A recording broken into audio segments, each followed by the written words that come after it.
Hey everyone, so I was thinking about something the other day. Something I think a lot of us go through. It's about those big moments, right? The ones where you're standing at a kind of, well, a fork in the road and either path looks like it could change everything. Today, I want to talk about a friend of ours. Let's call him Omar. Omar's a good guy, works hard, you know the type.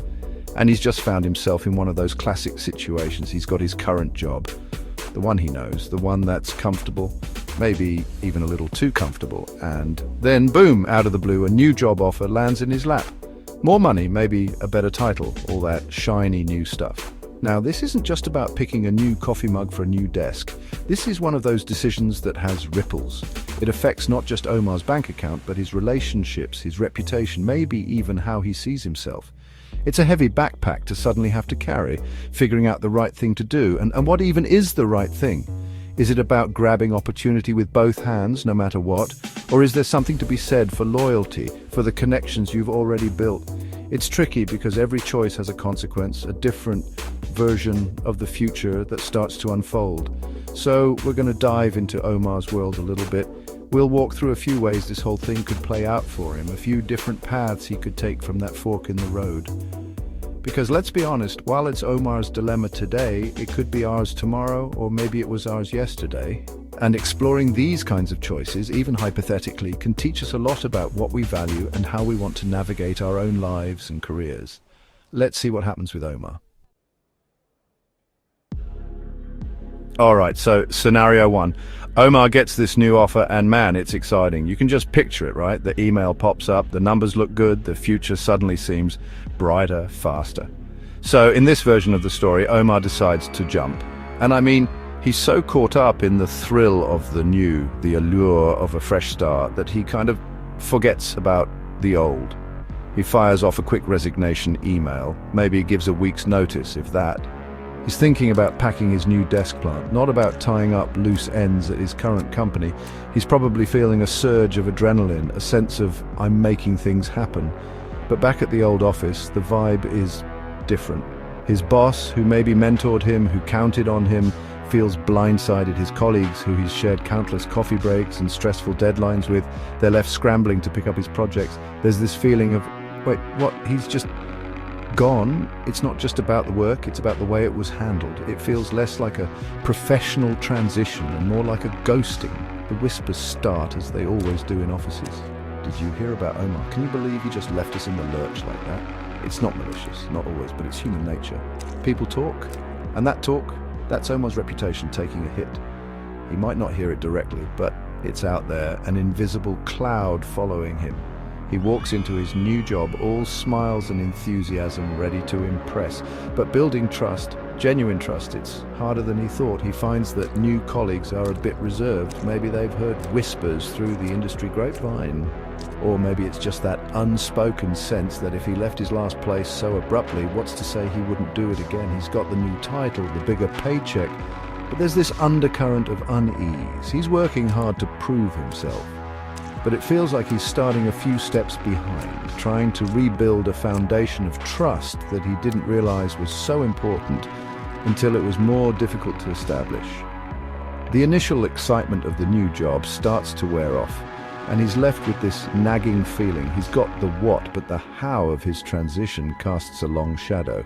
He's in this new, potentially great place, but the way he got there has created an unexpected hurdle. It's a tough lesson. Sometimes the speed of your arrival can impact the warmth of your welcome, and the bridges you burn can light up your path in ways you didn't intend, making it harder for others to see you clearly. Okay, let's switch gears. Scenario 2. Omar gets the offer, he looks at it, considers it. But this time, something else weighs heavier on his mind. Loyalty. He thinks about his current team, the projects they're in the middle of, the relationships he's built over the years. He thinks about his boss, who gave him a chance, who's been pretty decent to him. The new offer is tempting, sure, that extra money could make a difference. That new title has a nice ring to it.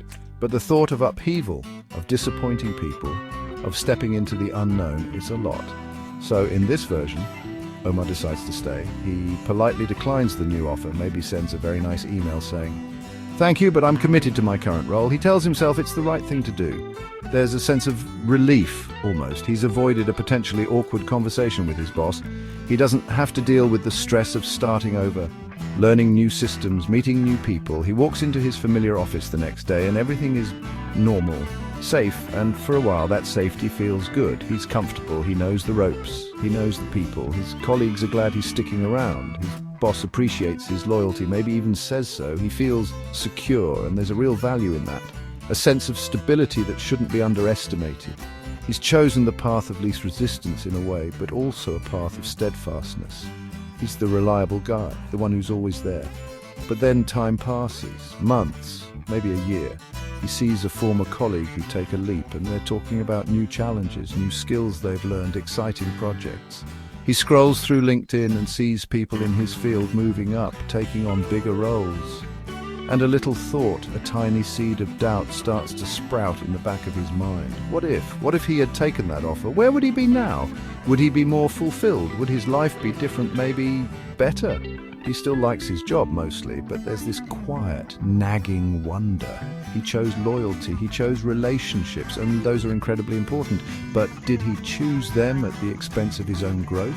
Did he let fear of the unknown, or perhaps a sense of obligation, hold him back from an opportunity that could have really propelled him forward?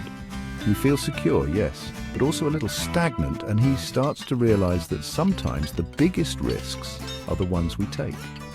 The question of what could have been becomes a quiet companion to his daily routine. All right, let's explore a third path for Omar. This time, he gets the offer, feels that initial jolt of excitement, but then he pauses, he takes a breath. Instead of reacting impulsively, either by jumping ship or immediately retreating, he decides to approach this whole thing with a bit more thought, a bit more strategy, and a lot more communication. He recognizes this isn't just about him, it's about professional relationships and his own integrity. This Omar decides to talk. First, he does his homework. He really evaluates the new offer, not just the salary, but the role, the company culture, the growth potential. He also takes a good, hard look at his current job. What does he value here? What are his frustrations? Armed with this clarity, he schedules a meeting with his current boss. This isn't an ambush. It's a calm, honest conversation. He explains that he's received an offer, that it's given him things to think about regarding his career progression and compensation. He's not issuing an ultimatum, he's opening a dialogue. Imagine that conversation. It might be a little uncomfortable at first, sure, but by being upfront and respectful, Omar gives his current company a chance to respond. Maybe they can't match the offer, but perhaps they can discuss a raise, new responsibilities, or a clearer path for advancement. Or maybe they can't, and they understand his desire to explore a new opportunity. The key here is that he's handling it. He's treating his current employer with respect, giving them the courtesy of a proper discussion. Simultaneously, he's also communicating with the new company. He expresses his genuine interest, but also explains that he wants to handle his potential departure from his current role professionally. This might mean negotiating a start date that allows him to give proper notice, to wrap up his projects, to help train a replacement. The new company, seeing this level of professionalism, is likely to be impressed. It shows he's a responsible, considerate individual, exactly the kind of person they want on their team. So whether Omar ultimately decides to stay or go, he's managed the situation with grace. If he stays, he might have improved his current situation, or at the very least, gained clarity and reaffirmed his commitment on new terms.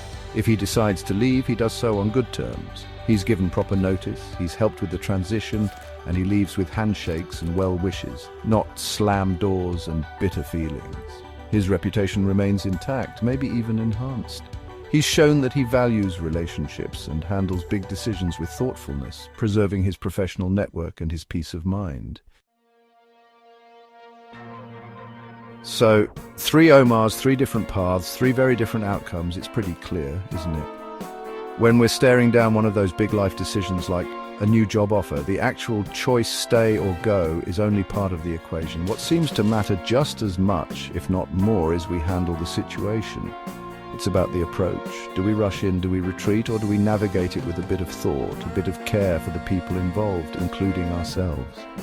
Thinking about Omar's scenarios, it really highlights how thoughtfulness, open communication, and just basic human respect can completely change the game. These things aren't just nice-to-haves, they're fundamental. They're the tools that help us build bridges instead of burning them. They allow us to leave a place with our head held high, or to stay with a renewed sense of purpose and value. Impulsiveness, on the other hand, or even just a lack of consideration, can create ripples we don't intend, affecting our reputation and our relationships in ways that can take a long time to mend. Ultimately, life throws these curveballs, these moments of decision, at all of us. There's rarely a single right answer that fits everyone. But by focusing on how we conduct ourselves through the process, by being honest, fair and communicative, we give ourselves the best chance of not just making a good decision, but of feeling good about it, no matter what we choose. So I'm curious, what would you do if you were Omar? Which path resonates most with you, and why? Drop your thoughts in the comments below. I'd love to hear them.